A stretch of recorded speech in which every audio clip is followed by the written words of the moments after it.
Hello, मैं हिमांशु नंदवानी आपके लिए आज से स्टार्ट कर रहा हूँ इकोनॉमिक्स की वीडियो बनाना।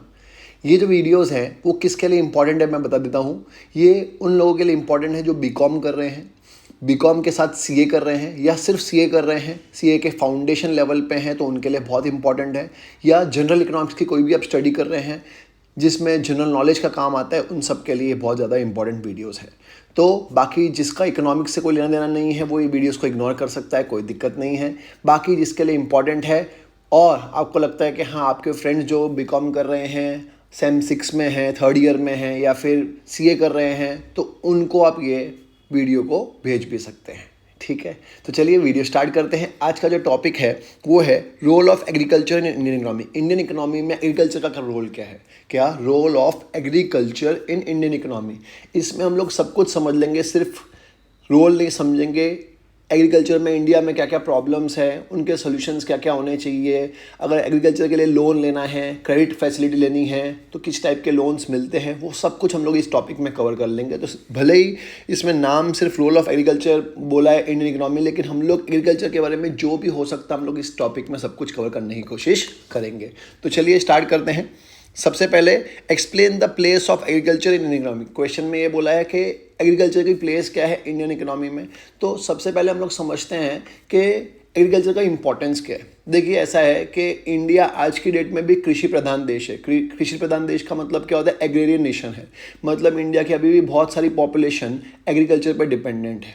और अगर आपको पता हो तो एग्रीकल्चर इंडस्ट्री ही एक ऐसी इंडस्ट्री है जिसके ऊपर बाकी सारी इंडस्ट्रीज भी डिपेंड रहती है। दैट इज़ इंडस्ट्रियलाइजेशन भी और सर्विस इंडस्ट्री, दोनों की दोनों डायरेक्टली या इनडायरेक्टली डिपेंड करती है किसके ऊपर, एग्रीकल्चर के ऊपर। तो एग्रीकल्चर सबसे ज़्यादा इंपॉर्टेंट है। प्लस एकदम कॉमन सेंस की बात करें तो क्या बिना खाने के कोई चीज़ कर सकते हैं हम लोग में, तो बोलते ही हैं कि पेट भरा होता है तो ही काम होता है।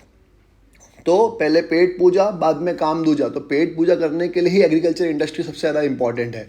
तो वो उसमें नया लिखेंगे क्या, ये लिखा हुआ है देखिए। पहला, share of agriculture in national income. National income भी हमारे देश में बहुत बड़ी नेशनल इनकम किसकी वजह से आती है, हमारी जो जीडीपी का कंट्रीब्यूशन किसकी वजह से आता है, एग्रीकल्चर की वजह से। वही लिखा हुआ है 17% हमारा टोटल जो जीडीपी है वो कौन प्रोवाइड करता है, हमारा एग्रीकल्चर। मतलब एग्रीकल्चर हमारे नेशनल इनकम में, हमारे जीडीपी में 17% कंट्रीब्यूट करता है। और रूरल पॉपुलेशन की 70% डिपेंडेंट है किसके ऊपर, एग्रीकल्चर के ऊपर। दूसरा, लार्जेस्ट एम्प्लॉयमेंट। अब बहुत सारे लोग जो गांव में रहते हैं, रूरल एरियाज में रहते हैं, वो उनके पास और कोई काम ही नहीं एक्सेप्ट एग्रीकल्चर। तो agriculture is employment generating activity, मतलब बहुत बड़ा सेक्टर है जो बहुत सारी एम्प्लॉयमेंट जनरेट करता है। तो वो लिखा हुआ है अराउंड 43.21% जो 2019 के सेंसस बताते हैं। 43.21% ऑफ पॉपुलेशन जो इंडियन पॉपुलेशन है आज की डेट में, हम लोग वर्ल्ड के सबसे बड़ी या सबसे ज़्यादा पॉपुलेटेड कंट्री है, लेकिन उसका 43% आज भी किस पर डिपेंडेंट है, एग्रीकल्चर पर डिपेंडेंट है। ये हर एक डेटा अलग अलग हो सकता है कि 40% कुछ लोग बोलेंगे, कुछ 37 बोलेंगे, कुछ 38 बोलेंगे, कुछ 60 भी बोलेंगे। तो सबका अलग अलग डेटा होता है, अलग अलग वे ऑफ काउंटिंग होता है। तो ये जो सेंसस है ये वर्ल्ड बैंक के हिसाब से है। तो आप लिख सकते हैं, एग्जैक्ट फिगर आपको याद करने की जरूरत नहीं है, अराउंड 40% लिखेंगे तो भी चल जाएगा। Providing food for agriculture. देखिए ऐसा है, मैंने आपको बताया था सारे के सारे सेक्टर्स किस पर डिपेंडेंट है, एग्रीकल्चर के ऊपर। तो हमारी पॉपुलेशन भी किस पर डिपेंड है, एग्रीकल्चर के ऊपर, क्योंकि एग्रीकल्चर क्या प्रोवाइड करता है, हमको खाना प्रोवाइड करता है। तो वो लिखा है फूड फॉर ग्रोइंग पॉपुलेशन। जो पॉपुलेशन बढ़ती जा रही है इंडिया की और वर्ल्ड की, तो पॉपुलेशन को खाना प्रोवाइड करने का सेक्टर का किसका काम, कौन से सेक्टर का काम है, तो एग्रीकल्चर सेक्टर का काम है। तो वही बताया हुआ है 70% of rural house hold still depend primarily on agriculture. मतलब 70%, मैंने भी आपको बताया 70% लोग जो रूरल एरिया में रहते हैं वो अभी भी प्राइमरीली किस पे डिपेंडेंट है, एग्रीकल्चर सेक्टर पे ही। और वैसे ही आगे बोला हुआ 82% फार्मर्स बीइंग स्मॉल फार्मर्स होते हैं। और ग्रेन प्रोडक्शन कितना था, 275 मिलियन टन्स था। ये वापस से फिगर हर साल चेंज होता है, इसलिए एग्जैक्ट फिगर याद करने की जरूरत नहीं है। मतलब कहने का मतलब सिर्फ इतना सा है कि हमारी बहुत सारी पॉपुलेशन अभी भी डिपेंडेंट किसके ऊपर है, एग्रीकल्चर के ऊपर। In the same way agriculture क्या है, प्राइमरी सोर्स है एम्प्लॉयमेंट का बहुत सारे लोगों को, खासकर रूरल पॉपुलेशन में। और सबको खाना प्रोवाइड करने का काम भी कौन करता है, एग्रीकल्चर करता है। आगे providing raw material to industry. मैंने आपको स्टार्टिंग में बताया था कि सारी की सारी इंडस्ट्री किस पर डिपेंडेंट है, एग्रीकल्चर के ऊपर।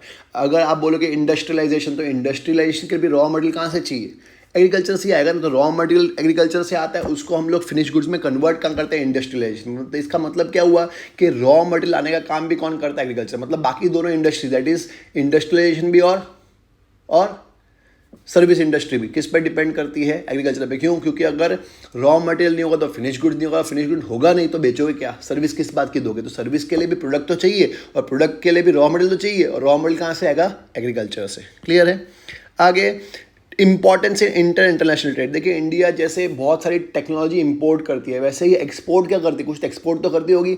तो बहुत सारी कंट्रीज इनडायरेक्टली या डायरेक्टली डिपेंडेंट है किसके ऊपर? इंडिया के ऊपर। अगर इंडिया ने, देखिए इंडिया जापान, चलो एग्जांपल लेते हैं जापान की। जापान से टेक्नोलॉजी इंपोर्ट करती है, लेकिन जापान को एग्रीकल्चर एक्सपोर्ट करती है। अगर हम लोग बिना टेक्नोलॉजी के तो रह सकते हैं, लेकिन क्या वो एग्रीकल्चर के बिना रह सकते हैं? क्या वो खाने के बिना रह सकते हैं? नहीं। तो इसका मतलब ये है कि हम लोग भी बहुत ज़्यादा स्ट्रॉन्ग कंट्री है, क्योंकि हम लोग एक्सपोर्ट क्या करते हैं? एग्रीकल्चर एक्सपोर्ट करते हैं। तो हमारी एक्सपोर्ट अर्निंग्स बहुत ज़्यादा हद तक कहाँ से आती है? एग्रीकल्चर से आती है। तो वो लिखा हुआ है इंटरनल और इंटरनेशनल ट्रेड में भी एग्रीकल्चर का बहुत ज़्यादा कॉन्ट्रीब्यूशन है। आगे development influence in other sectors. बाकी सारे सेक्टर्स को भी इन्फ्लुएंस कौन सा करता है? एग्रीकल्चर सेक्टर करता है। वो मैं ऑलरेडी आपको डीप में समझा चुका हूँ। इन शॉर्ट लास्ट पॉइंट हमेशा अदर्स ही आता है, तो वो अदर्स ही है, ये बस अलग सोफिस्टिकेटेड भाषा में लिखा हुआ है। एकदम ईजी से 6 पॉइंट थे। क्वेश्चन क्या था कि इंपॉर्टेंस क्या है, रोल क्या है एग्रीकल्चर का इंडियन इकोनॉमी में। एकदम ईजी। देखते हैं next, causes of low agriculture productivity. कि इंडिया में एग्रीकल्चर प्रोडक्टिविटी लो क्यों है? तो इसके 3 रीजंस हैं। कितने रीजन हैं? 3। पहला है जनरल फैक्टर्स, दूसरा है इंस्टीट्यूशनल फैक्टर्स आएगा, देखिए इंस्टीट्यूशनल फैक्टर्स, और तीसरा आता है टेक्नोलॉजिकल फैक्टर्स। तो 3 मेन फैक्टर्स हैं कि क्यों इंडिया में एग्रीकल्चर प्रोडक्टिविटी लो है। तो सबसे पहले आता है जनरल फैक्टर्स पे। तो पहला आता है excessive pressure on population land. Simple सी बात है, हमारा लैंड उतने का उतना ही है, पॉपुलेशन दिन बर दिन बढ़ती जा रही है। हम लोग अब सेकंड नहीं है, हम लोग most populated country in the world. तो जब मोस्ट पॉपुलेटेड कंट्री हैं, लेकिन एरिया वाइज हम लोग सबसे दुनिया की सबसे बड़ी कंट्री नहीं है। होना चाहिए, अगर आप सबसे ज़्यादा लोग रहते हो एक कंट्री में तो सबसे ज़्यादा एरिया भी आपके पास होना चाहिए, पर ऐसा है नहीं। हमारा एरिया तो उतने का उतना ही है, और हम लोग सबसे बड़े कंट्री भी नहीं है, एरिया वाइज 7th नंबर पे आई गेस पूरे वर्ल्ड में, और पॉपुलेशन वाइज सबसे बड़े हैं। और हमारा ऐसा कोई मोटिव भी नहीं होता कि हम लोग दूसरों के लैंड के ऊपर नज़र डालते हैं। हम लोग चाइना तो है नहीं, हम लोग पाकिस्तान तो है नहीं। जनरली चाइना और पाकिस्तान क्या करते हैं? चलो पाकिस्तान के हमेशा होता है कि कश्मीर ले ले, चाइना को क्या होता है कि हाँ भाई ईस्टर्न जो नॉर्थ ईस्ट बॉर्डर है हम लोग वो उसके कुछ कब्जा ले ले। तो ये हमारी ऐसी कभी नीति नहीं होती कि हम लोग दूसरों के लैंड पर या दूसरों की चीज़ों पर नज़र लगे। तो हमारी लैंड या तो कम हो रही है या तो उतनी की उतनी है। अच्छा चलो, कम तो नहीं होने देंगे कि जितनी है उतनी रहेगी, लेकिन बढ़ने वाली तो नहीं है, क्योंकि हम लोग किसी और के लैंड पे कब्जा तो करने वाले हैं नहीं कभी। तो वो हमारी इंडियन फिलोसॉफी में आता ही नहीं है। ठीक है, तो हम लोग कभी किसी और के ऊपर नज़र नहीं रखते। लेकिन पॉपुलेशन का क्या करें? हम लोग पॉपुलेशन तो बढ़ाते जा रहे हैं दिन बर दिन, हमारे देश में जनता बढ़ती जा रही है, बढ़ती जा रही है, बढ़ती जा रही है, लेकिन लैंड उतने का उतना ही है। तो जब लैंड उतने का उतना ही है, पॉपुलेशन ज़्यादा है, तो एक्सेसिव प्रेशर तो पड़ना ही है लैंड के ऊपर। खेती कम होती जा रही है, लैंड खेती का कम होता जा रहा है, उसकी वजह से होता क्या है? कम फसल उगती है, कम फसल उगती है, लेकिन खाने वाले अब ज़्यादा हो रहे हैं क्योंकि पॉपुलेशन बढ़ती जा रही है। तो दिक्कत ये आ रही है कि एक्सेसिव प्रेशर आ रहा है लैंड के ऊपर कि हम लोग कम लैंड से ज़्यादा हो गए। और जब एक्सेसिव प्रेशर, कोई भी चीज़ के ऊपर एक्सेसिव प्रेशर देते हैं तो वो खराब होता ही है। दूसरा, inadequate non farm services. Non farm services भी हम लोग में बहुत ज़्यादा डेवलप नहीं है। मैंने अभी आगे हम लोग टेक्नोलॉजिकल फैक्टर्स में भी पढ़ेंगे कि हम लोग क्या करते हैं कि क्रॉप रोटेशन नहीं कर रहे, या होना चाहिए कि हम लोग क्रॉप की रोटेशन करें, जिसकी वजह से एग्रीकल्चर फर्टिलिटी बढ़ती है, लैंड की फर्टिलिटी भी बढ़ती है। इरिगेशन फैसिलिटी होनी चाहिए हमारे सारे के सारे लैंड पे, लेकिन ऐसा है नहीं। अभी भी हम लोग अराउंड 60% लैंड है जो इरिगेशन फैसिलिटी का यूज़ कर रहे हैं। तो इसका मतलब क्या, हम लोग नॉन फार्म सर्विसेज को भी डेवलप नहीं कर पा रहे। इसकी वजह से हमारी प्रोडक्टिविटी क्या होती जा रही है? धीरे धीरे कम होती जा रही है। तीसरा, ह्यूमन मैनलैंड रेशन, लो कैपिटल आउटपुट रेशियो। वही वापस से कम मैनलैंड रेशियो। देखो लोग ज़्यादा हैं एक लैंड पे काम करने वाले, लेकिन कैपिटल इनपुट कम है। मतलब होना क्या चाहिए कि कम लोग भी काम करें, लेकिन देखिए ऐसा है कि आपने सुना होगा too many chefs spoil the kitchen. ऐसा होता है अगर बहुत सारे शेफ्स भी एक साथ काम करने लग जाएंगे तो किचन स्पॉइल हो जाता है। वैसे ही बहुत सारे लोग भी अगर एक ही जगह पे, छोटी सी जगह पे काम करेंगे तो प्रोडक्टिविटी बढ़ जाएगी, ऐसा है नहीं। लेकिन हो क्या रहा है, लोग ज़्यादा हैं, प्रोडक्टिविटी नहीं है। तो वो दिक्कत आ रही है कि हम लोग को कैसे डिस्गाइज्ड अनएम्प्लॉयमेंट को कम करना है, कैसे लोगों को सिखाना है, कैसे आप काम कर सकते हो, कैसे प्रोडक्टिविटी बढ़ा सकते हो, वो उसके ऊपर फोकस करना है। तो हम लोग प्रोडक्टिविटी के ऊपर फोकस नहीं कर रहे हैं, हम लोग ज़्यादा लोग मैन पावर पे फोकस कर रहे हैं। तो प्रोडक्टिविटी के साथ साथ मैन पावर पे फोकस करेंगे तो क्या होगा कि जहाँ जहाँ पे एरिया नहीं, जहाँ पे कुछ एरिया है वहाँ पे बहुत सारे दुनिया भर के लोग हैं, लेकिन कुछ एरिया जहाँ पे लोग ही नहीं। तो ऐसा नहीं होना चाहिए। अगर आप जाते हो कि ट्रेन में आपने सफ़र किया होगा या रोड ट्रिप भी की होगी, तो आप देखते हो कि बाकी आप रास्ते में देखते हो कि क्या पूरे खेत ही खेत है, या लोग दिखते ही नहीं। हम लोग बोलते हैं यार कहाँ है पॉपुलेशन? सिर्फ सूरत के अंदर या फिर मुंबई के अंदर या दिल्ली के अंदर आप जाएंगे तो आपको दिखेगा कितने लोग हैं, लेकिन अगर आप गाँव में जाओगे तो ऐसा कोई लोग है ही नहीं। हमारे पास बहुत लैंड पड़ा हुआ है, लेकिन ऐसा नहीं कि हम उन लैंड का यूज़ कर रहे हैं अच्छे से। तो यूज़ भी अच्छे से नहीं कर रहे। प्रॉब्लम वहाँ आ रही है, ना वो खेती के काम आ रहा है, ना वो पॉपुलेशन को कर्टेल करने के काम आ रहा है, वो सिर्फ ऐसे बैरन पड़ा हुआ है। तो हम लोगों को ऐसे गवर्नमेंट को ये करना चाहिए कि ऐसा लैंड जो अभी कोई पर्पज़ के लिए यूज़ नहीं हो रहा, वो एग्रीकल्चर के लिए पर्पज़ के लिए यूज़ कर सके हम लोग। तो उसके लिए प्रोविजन करना बहुत ज़रूरी है। आगे देखेंगे तो आपको दिखेगा इंस्टीट्यूशनल फैक्टर। इंस्टीट्यूशनल फैक्टर्स में आता है पहले साइज ऑफ होल्डिंग। अब ये साइज ऑफ होल्डिंग किसकी वजह से हो रहा है? देखिए, पहले इंडिया क्या था, इंडिया में सब जॉइंट फैमिली का कंसेप्ट था, सब मिलके रहते थे, बड़ा था खेत होता था, सब मिलके काम कर लेते थे। लेकिन आज की डेट में क्या न्यूक्लियर फैमिली का कंसेप्ट आ रहा है। अब जैसे न्यूक्लियर फैमिली का कंसेप्ट आ रहा है, उसकी वजह से हो क्या है, सबको अपना अपना हिस्सा चाहिए। सब गांव में जो लोग रहते थे पहले मिलके बड़े से घर में रहते थे, अब क्या करते, सबको छोटा छोटा अपना अपना घर चाहिए। वैसे अपने अपना हिस्सा दे दो, पापा मुझे अपना हिस्सा दे दो, बेटा दादाजी मुझे अपना हिस्सा दे दो। सब अपने अपना हिस्सा लेके अपने लैंड के साइज़ को छोटा कर रहे हैं। अब जितना बड़ा लैंड साइज़ होगा वहाँ पे प्रोडक्टिविटी ज़्यादा आएगी, लेकिन लैंड साइज़ जब छोटा होता जाएगा, मेरा खेत इतना, तेरा खेत इतना, मेरे खेत पे ये उगेगा, तेरे खेत पे ये उगेगा, ऐसा सब करेंगे तो उसकी वजह से एग्रीकल्चर प्रोडक्टिविटी भी क्या होती जा रही है, दिन भर दिन लो होती जा रही है। तो वो सबसे बड़ी प्रॉब्लम है कि साइज ऑफ होल्डिंग लोगों की क्या होती जा रही है, कम होती जा रही है। साइज ऑफ होल्डिंग कम हो रही है, इसकी वजह से प्रोडक्टिविटी लो हो रही है। दूसरा, लैंड टेनर सिस्टम, अभी भी ज़मींदारी सिस्टम पूरी तरह से ख़त्म नहीं हुआ है। जो लोग जो छोटे छोटे फार्मर्स होते हैं, जिनको बैंक से लोन नहीं मिलता है, जिनको क्या बोलते हैं, बैंक, उनके पास बैंक की भी गलती नहीं होती क्योंकि उनके पास डॉक्यूमेंटेशन प्रॉपर नहीं होते। बिना डॉक्यूमेंटेशन के बैंक लोन नहीं दे पाती। तो वो लोग मजबूरन किसके पास जाते हैं, ज़मींदारों के पास जाते हैं और उनसे पैसा लेते हैं, जो उसको बोलते हैं मनी लैंडर्स भी बोल सकते हैं। तो मनी लैंडर्स के पास जाते हैं, उनसे पैसा लेते हैं। और वो मनी लैंडर्स थोड़े से ना क्रिकेट होते हैं। वो कैसे होते हैं, जो चीट करना चाहते हैं छोटे छोटे फार्मर्स को। उनको पता है छोटे फार्मर्स बहुत ज़्यादा पढ़े लिखे नहीं होते, तो वो लोग उनसे कम दाम में अब उनके सारे खेत खरीद लेते हैं जब वो लोन नहीं चुका पाते तो। और उन लोग के लोन्स की टर्म्स एंड कंडीशन ऐसी होती है कि वो चुका ना पाए। तो इसका मतलब एक बार फार्मर जो लोन लेता है, और जनरली फार्मर्स लोन किस लिए लेते हैं, खेती करने लेते नहीं, अपने बेटे की शादी या बेटी की शादी या सोशल फंक्शन या सोशल गैदरिंग या दिखावे के लिए लोन लेते हैं। इसकी वजह से क्या होता है कि उनका लैंड किसके पास चला जाता है, अनप्रोडक्टिव पर्पस की वजह से, लेने की वजह से ज़मींदार के पास चला जाता है। और ज़मींदार कभी उनका लैंड लेंगे नहीं, क्योंकि उनको पता है फिर गवर्नमेंट बीच में आ जाएगी। तो वो लोग क्या करते हैं, उनके साथ कॉन्ट्रैक्ट करते हैं कि वो सारे के सारे जो क्रॉप्स है वो कम दामों में उनसे ही खरीदते हैं हर बार। तो ये सब दिक्कतें आती है लैंड टेनर सिस्टम की वजह से। और अभी भी बहुत सारा लैंड ऐसा है जिसकी जो ओनरशिप राइट्स है वो क्लियर नहीं है। एक ही लैंड है, उसके भी 4-4, 6-6 ओनर्स हैं। वो बोल रहे कि मेरा ओनर, और वो डिस्प्यूटेड प्रॉपर्टी में चला जाता है और डिस्प्यूट चलता रहता है, क्योंकि इंडियन लॉ सिस्टम भी इतना अच्छा है कि 8-8 महीने, 10-10 महीने, 8 साल, 10-10 साल तक केस चल रहे हैं, लेकिन ख़त्म ही नहीं हो रहे। तो ऐसा होने की वजह से बहुत सारे फार्मर सफ़र करते हैं। आगे टेक्नोलॉजिकल फैक्टर्स। अब टेक्नोलॉजी, हम लोग इंडिया वाले, आपको पता ही है, इंडिया भले ही एजुकेशन वाइज हम लोग बोल सकते हैं कि हमारे पास दिमाग बहुत स्ट्रांग है, लेकिन टेक्नोलॉजिकली हम लोग फिर भी बहुत ज़्यादा बैकवर्ड है। क्योंकि जो इंडिया के बेस्ट माइंड होते हैं वो इंडिया से बाहर जाके अपने करियर को एस्टैब्लिश करते हैं। उन कंट्रीज़ के लिए काम कर रहे हैं जो हमारे देश के नहीं है, मतलब दूसरे देशों के लिए वो काम कर रहे होते हैं, हमारे जो ब्राइटेस्ट दिमाग हैं। तो हम लोग को ज़रूरत है कि हम लोग अपने देश में लेके अपने देश के लिए काम करना शुरू करें। भले ही हमको ऐसा उम्मीद होगा कि हाँ भाई, ऐसा लगेगा कि हमको यहाँ पे पैसा इतना रिवॉर्ड नहीं मिलता है, बट देश ऐसे ही बनता है। देश बनता ही ऐसे लोगों से है जो अपने पर्सनल रिवॉर्ड को ना सोचकर देश के बारे में ओवरऑल सोचेंगे। हम लोग भी चाहते हैं, मैं भी अगर सीए बना तो हमारी जॉब लगी थी कि हाँ भाई चलो कनाडा चलते हैं, लेकिन नहीं जाना मुझे। क्यों? क्योंकि मेरे को अपने देश के लिए कुछ करना है, अपने देश के लिए काम करना है। तो वो फीलिंग जब सब में आ जाएगी तो हम लोग भी टेक्नोलॉजिकली इतने एडवांस हो जाएंगे। प्लस ऐसा नहीं कि टेक्नोलॉजी एडवांस नहीं है, कुछ जगह तो ऐसा होता है कि हम लोग ही हैं जो टेक्नोलॉजी का इन्वेंशन करते हैं। लेकिन क्योंकि हमारी पॉपुलेशन इतनी ज़्यादा है कि अगर हम लोगों ने टेक्नोलॉजी का ज़्यादा यूज़ कर लिया तो पॉपुलेशन को अनएम्प्लॉयमेंट हो जाएगी। तो हम लोग को बहुत ज़्यादा टेक्नोलॉजी को इन्वेंट भी करना है और उसको यूज़ भी ऐसे करना है कि टेक्नोलॉजी का भी यूज़ और पॉपुलेशन को एम्प्लॉयमेंट भी मिले। जैसे मैं आपको बताता हूँ, आप फॉरेन कंट्री में गए होगे तो वहाँ पे पेट्रोल पंप पे बंदा नहीं खड़ा होता पेट्रोल भरने के लिए, आपको खुद ही खरीद लेना, क्रेडिट कार्ड से पेमेंट किया और आपने पेट्रोल भर लिया। क्या इंडिया में टेक्नोलॉजी वो नहीं आ सकती? ऑफकोर्स आ सकती है। इंडिया नहीं था जिसने ये टेक्नोलॉजी इंप्लीमेंट करवाई थी बाहर की कंट्रीज़ में। लेकिन इंडिया में अगर ऐसा होगा तो जो पेट्रोल पंप पे लोग काम कर रहे हैं, जो आपकी गाड़ी में पेट्रोल भरते हैं, उनको एम्प्लॉयमेंट नहीं मिलेगी। तो ज़रूरी है कि ऐसे लोगों को एम्प्लॉयमेंट करने के लिए हम लोग वो टेक्नोलॉजी अडॉप्ट ना करें। तो वो भी हमारे देश में देखना है। वैसे ही एग्रीकल्चर में बहुत सारी टेक्नोलॉजी है जहाँ पे हम लोग बहुत सारे टेक्नोलॉजी के थ्रू काम कर सकते हैं, लेकिन हमको पता है हमारे देश की पॉपुलेशन कैसे काम मिलेगा उनको, तो उनको काम देने के लिए भी हम लोग टेक्नोलॉजिकली बहुत ज़्यादा एडवांस नहीं हो पाते, कभी कभी जानबूझ के नहीं हो पाते, कई कई बार हम लोग खुद नहीं होते, तो वो ध्यान से देखना ज़रूरी है।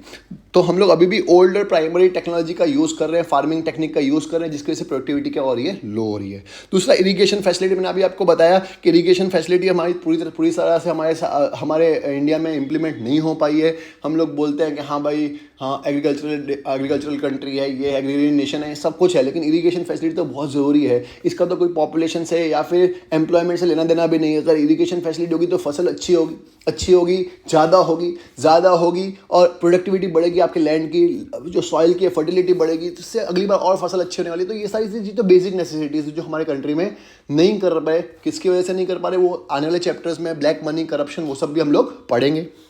तीसरा है मैकेनाइजेशन। हम लोग अभी भी ओल्ड प्रिमिटिव टेक्नोलॉजी यूज़ कर रहे हैं। ट्रैक्टर्स के ज़माने में हम लोग अभी भी बुलक कार्ट्स का यूज़ कर रहे हैं फार्मिंग करने के लिए। तो मैकेनाइजेशन पूरी तरह से हमारे देश में आया नहीं। ऑफकोर्स ऐसा नहीं कि सब जगह नहीं आया, कुछ जैसे पंजाब है वहाँ पे बहुत मैकेनाइजेशन दिखेगा, लेकिन कुछ एरियाज ऐसे हैं जहाँ पे अभी भी ओल्ड और प्रिमिटिव टेक्नोलॉजी यूज़ की जा रही है।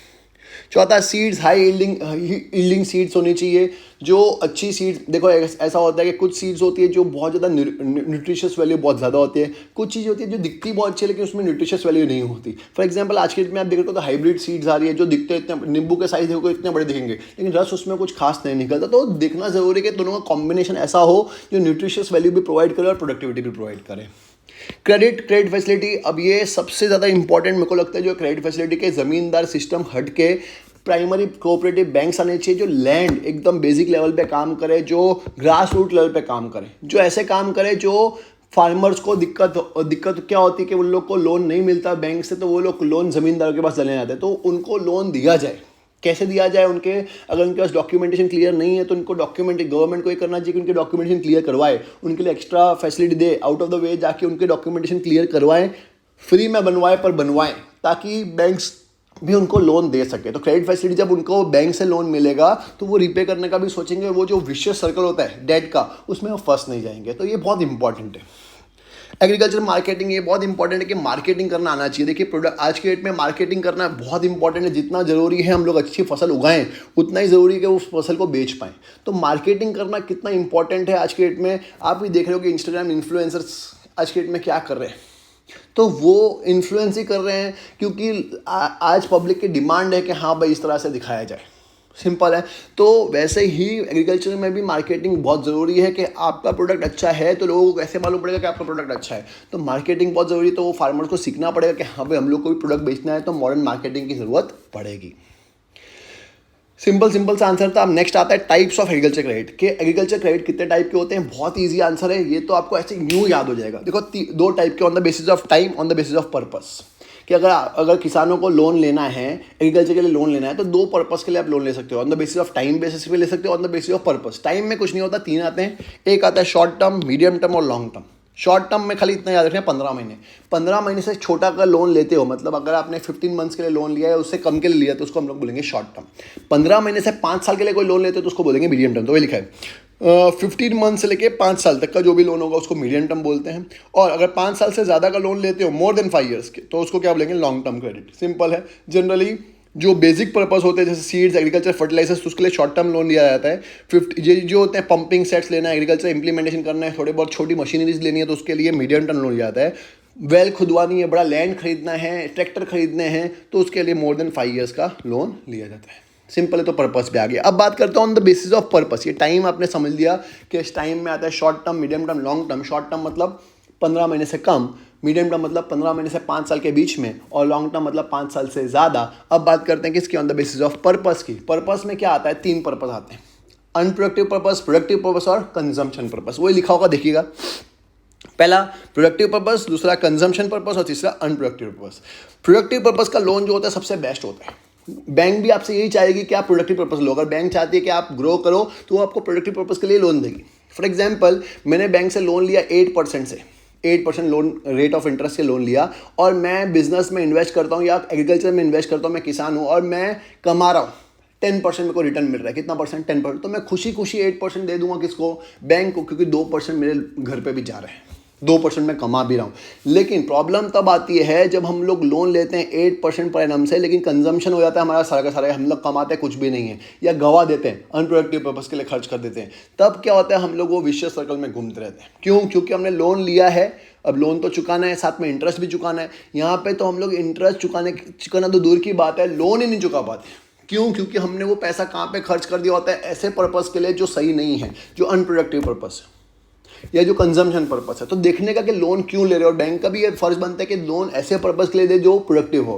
तो जब भी बैंक आपको बोले कि आपको लोन मिल रहा है ले लीजिए, क्रेडिट कार्ड मिल रहा है ले लीजिए, तो सबसे पहले अपने आप से पूछोगे क्या वो क्रेडिट कार्ड का मैं यूज़ क्या करने वाला हूँ, कंजम्पशन के लिए करने वाला हूँ या अनप्रोडक्टिव पर्पस के लिए करने वाला हूँ। क्या होता है कंजम्पशन, क्या होता है अनप्रोडक्टिव, वो हम लोग समझेंगे। तो कभी लोन मत लो, कभी क्रेडिट कार्ड भी मत लो।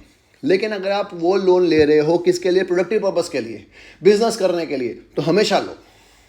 सिंपल है, तो वो लिखा हुआ है, credit is obtaining control over the use of money, कि आप मनी कहाँ पे यूज करने वाले हो, उसको बोलते हैं पर्पस। अगर आपका प्रोडक्टिव पर्पस है, अगर बिजनेस में इन्वेस्ट करने वाले, एग्रीकल्चर के लिए, अगर आप फार्मर और एग्रीकल्चर के लिए इन्वेस्ट करने वाले, तो हमेशा लोन लेना चाहिए, लोन के पैसों से कमाना चाहिए और वो कमा के बैंक का इंटरेस्ट और लोन वापस चुकाना चाहिए। तो एक्स्ट्रा जो कमाओगे वो आपकी इनकम हो जाएगी। लेकिन कई बार लोन क्यों लिए जाते हैं, कंजम्पशन पर्पस के लिए, कि हाँ भाई हम इस बार इतना कमाया नहीं तो घर का खर्चा कैसे निकलेगा, तो घर का खर्चा निकलने के लिए किसी और से पैसे मांगने से बदले हम लोग बैंक से लोन ले लेते हैं। तो पर बैंक से लोन ले लिया, वो पैसा तो आपने खर्च कर लिया, कंजम्पशन कर लिया। फॉर एग्जाम्पल आपने घर ले लिया या फिर आपने नई कार ले ली, ये सब कंजम्पशन पर्पस होते हैं जिसका कोई प्रोडक्टिव पर्पस नहीं है, आपने सिर्फ दिखावे के लिए या कंज्यूम करने के लिए ले लिया। तो वो लोन का कोई पर्पस नहीं है, वो सिर्फ आपने दिखावे के लिए पैसा खर्च कर दिया, लेकिन आप चुकाओगे कैसे? अगर आपकी कोई प्रोडक्टिव इनकम नहीं है तो उसको चुकाना डिफिकल्ट हो जाता है और फिर वो ही इंटरेस्ट का विशेष सर्कल घूमता रहता है। तो बहुत इंपॉर्टेंट है। In the same way unproductive purpose तो और ज़्यादा हार्मफुल होता है। जैसे बहुत सारे किसान लोग अपनी बेटी की शादी करने के लिए या बेटे की शादी करने के लिए या समाज में दिखाने के लिए कि मैंने बड़ी शादी कर रहा हूँ, उसके लिए लोन लेते हैं, उसको बोलते हैं अनप्रोडक्टिव पर्पस। शादी सबसे बड़ा अनप्रोडक्टिव पर्पस है, उसके लिए अगर आपको लोन लेना पड़ रहा है तो शादी मत करो, अनप्रोडक्टिव पर्पस है।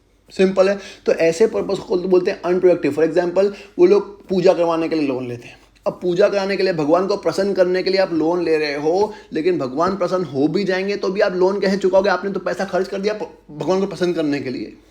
अब वो इंटरेस्ट भी चुकाना है और प्रिंसिपल भी चुकाना है, कैसे चुकाओगे? तो 1000 में से एक जन है जिसपे चमत्कार हो जाता है, या करोड़ों में से एक जन होता है जिसपे चमत्कार होता है। चमत्कार नहीं होता, उसको कुछ अचानक से इनकम मिल जाती है। वो क्या बोलेगा, मैंने तो हवन करवाया था, इसकी वजह से मेरे को पैसा मिल गया, भगवान मेरे पे प्रसन्न होगा। एक्चुअली भगवान प्रसन्न तभी होते हैं जब आप मेहनत करते हो। आप मेहनत नहीं कर रहे हो और बोलोगे भगवान प्रसन्न हो जाएंगे, तो कैसे हो जाएंगे? नहीं। तो जरूरी है कि हम लोग प्रोडक्टिव पर्पस के लिए लोन ले, ताकि हम लोग चुका सके वापस से और कुछ पैसा घर पे भी ले सके। तो वो पर्पस हमेशा अच्छा है। तो अनप्रोडक्टिव पर्पस के लिए लोन नहीं लेना है, ये आपको समझना है। क्लियर है? ये था हमारा बहुत ही सिंपल सा टॉपिक। मुझे उम्मीद है आपको समझ में आया होगा। मुझे उम्मीद है मैंने जस्टिस से आपको पढ़ाया होगा, शिद्दत से पढ़ाने की कोशिश की होगी। अगर आपको लगता है कि मेरी वीडियोस आपके लिए हेल्पफुल है तो प्लीज़ शेयर करिएगा अपने फ्रेंड्स के साथ, उनके भी काम आएगा, वो भी अच्छे से लिख पाएंगे, गप्पा मार पाएंगे कैसे एग्जाम में लिखना है, क्या क्या लिखना है। मैंने बताया कि आपको बुक वॉर्म्स बनने की ज़रूरत नहीं है, फिगर्स याद करने की ज़रूरत नहीं है, क्या लिखना है आपको एक डायरेक्शन पता होनी चाहिए। मिलते हैं नेक्स्ट वीडियो में, तब तक के लिए पढ़ते रहिएगा। बाय।